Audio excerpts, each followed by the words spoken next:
fact, how many people have young kids, like under 7? Right? How does it work when you explain logic to them? Right? Not too well, right? Because they're pretty much just following their heart. And I intend to give people the tools they need, especially entrepreneurs. So this talk is essentially a set of tools about how to follow your heart. See, and she was there last night. She's here again today. It was that good. Yeah, right. All right, so I believe we're given tools, like in school, like this picture that says, for good listening, your eyes should be straight ahead and your feet should be on the floor. In other words, you should just be listening to us. And you should be following your head.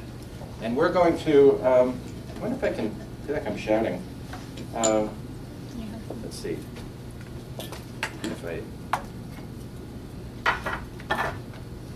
All right, if I talk more into this, I don't have to shout as much. Help us. Or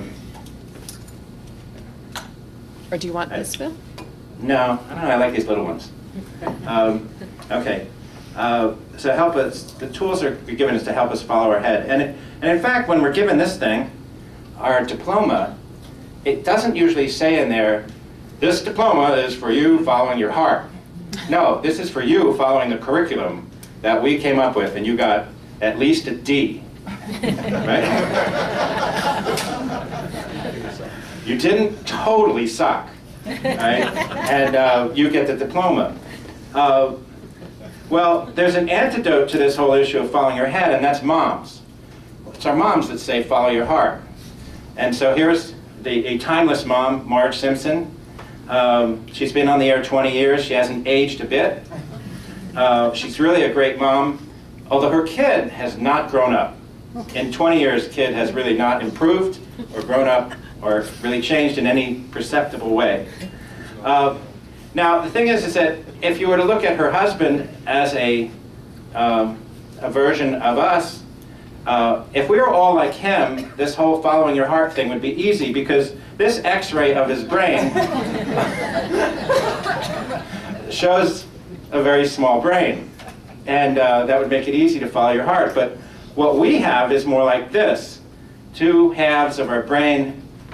Which part is the follow your heart part? Left or right? Which is it? Tell me. Left or right? Who knows? Left. Well, left. Who says left? Who says right? Who doesn't know? All right, it's right. The right side of the brain is the intuitive side of the brain. All right, the left side of the brain is this logical part of the brain. And I believe that pretty much we're taught mostly into the left side of the brain. Like everybody says, I'm going to invest in the left side of the brain. I like that left side. Logical, makes sense, everything fits together. I'm putting my money on the left side of the brain. Except at the end of the day, when they're all looking at these people who did amazing things, do they look at them and say, what a left side of the brain that person has? No, they're like, it's amazing what they've accomplished. And why? Because they followed their heart. So what's going on? I believe we need to tip the balance more towards your heart. Now the problem is that people will say, oh, but it's not logical. Come on, you've got to explain why. You've got to explain how this fits together. You've got to have a business plan. You've got to have this. You've got to have a spreadsheet. You've got to have numbers. You've got to have forecasts. You've got to have this, right? And people are like, oh, you're right. I'm sorry. I'll stop that stuff, and I'll be back to you with a spreadsheet. Now, I believe I can give you the tools today to say, you know what? That stuff's great. And I can do that stuff, no problem. In fact, I can use that stuff as a tool. But it's not what drives what we do. So let's put the balance back to where it should be and always has been, over here.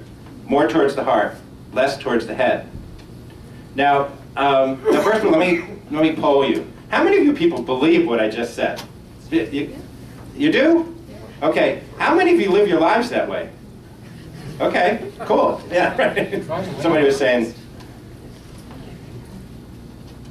I think we have a lot of pushback for living your lives that way. I intend to give you some tools to help with that. So one of those tools is to tell you 2 stories. One story is company called Avid Technology, which I started in 1987, which was, let's see, 1987, let's see, we add 8 years. It was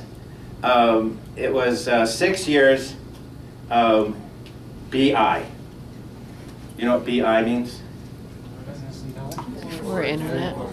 What? Before internet? Before internet, right, yeah. And it was really 8 years before the internet really got big, but the internet was in '93 is when the president allowed it, opened it up. So it was a different world then. And actually, Wildfire was started 2 years BI. So these are both BI companies.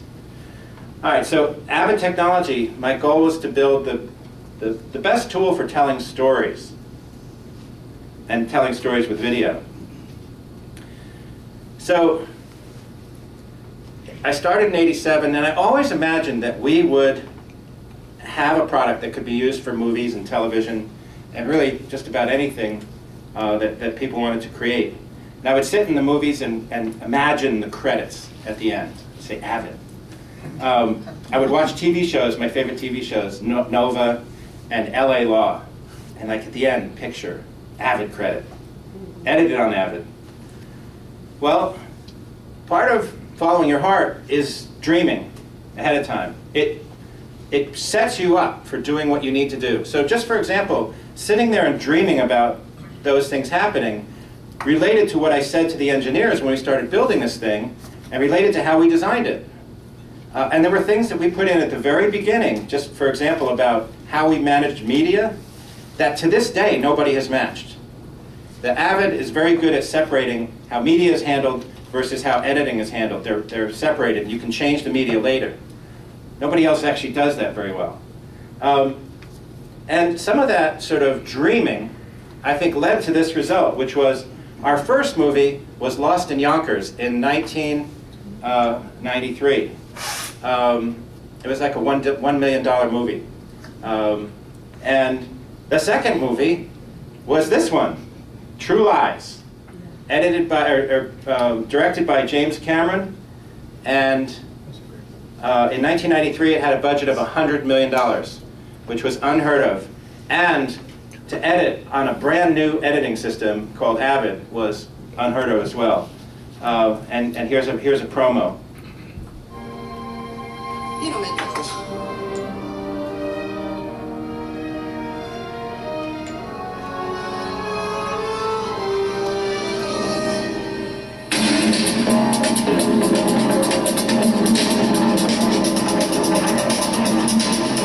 Sorry about this.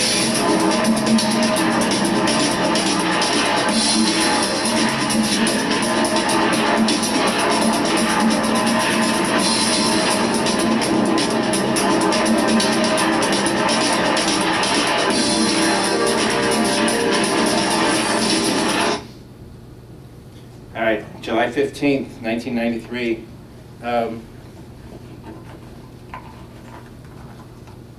Perfect summer movie, huh?